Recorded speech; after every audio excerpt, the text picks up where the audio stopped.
अजीबोगरीब जिद्दी घोड़ा। एक दिन नगर के मजिस्ट्रेट ने होजा को शिकार के लिए बुलाया और सोचा कि वो अपने पुराने दोस्त को बुद्धू बनाएगा। उसने अपना जाना माना जिद्दी घोड़ा होजा को दे दिया।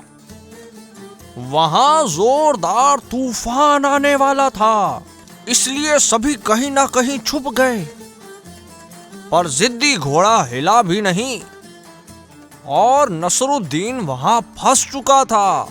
उसने एक पल सोचा और अपने कपड़े उतार दिए और फिर उन्हें अपनी काठी के नीचे रख दिया।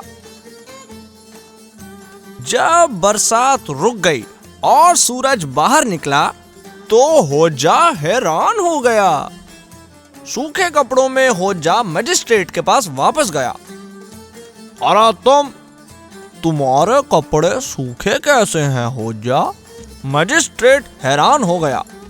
अरे उस घोड़े के लिए धन्यवाद जो आपने दिया था, होजा ने कहा।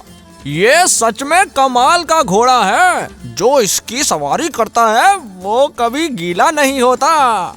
मजिस्ट्रेट ने फिर से साजिश की और अगले दिन घोड़ा बदल दिया, लेकिन जिद्दी घोड़ा तो उसकी सुन ही नहीं रहा था। बारिश फिर से शुरू हो गई। मजिस्ट्रेट के पास कोई चारा ही नहीं रहा, उसको बारिश में भीगना ही पड़ा। वो इतना ज्यादा भीग गया कि ठंड और गुस्से से कांपने लगा। तुम्हें यह कमाल का घोड़ा लगता है? होजा ने अपना सर हिलाया। शायद तुम सही से सवार नहीं हुए होगे, लेकिन मैं इसकी सवारी कैसे करता कि मेरे कपड़े गीले ना होते भाई। अरे बिना कपड़ों के मेरे मालिक।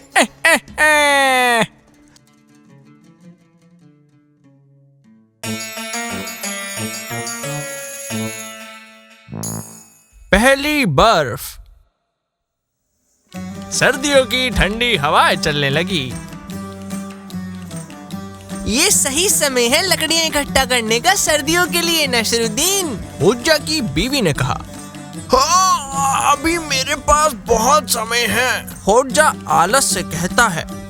लेकिन सर्दियों की पहली बर्फ पड़ने ही वाली थी। होजा उदासी से उठता है और अपने गधे पर सवार होकर जंगल की तरफ चल देता है।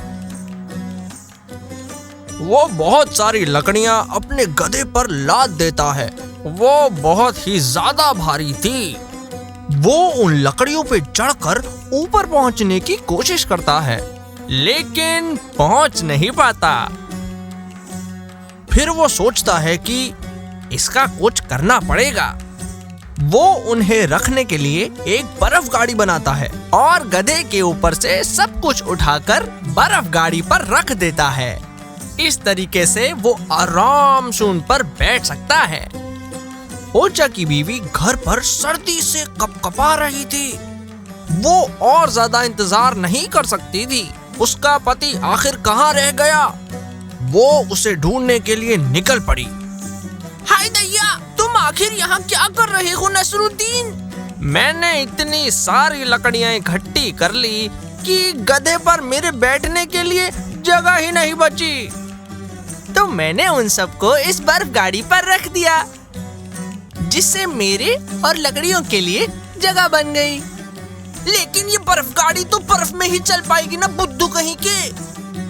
ये लो, ये आ गई। मैं इतने समय से इसी का तो इंतजार कर रहा था।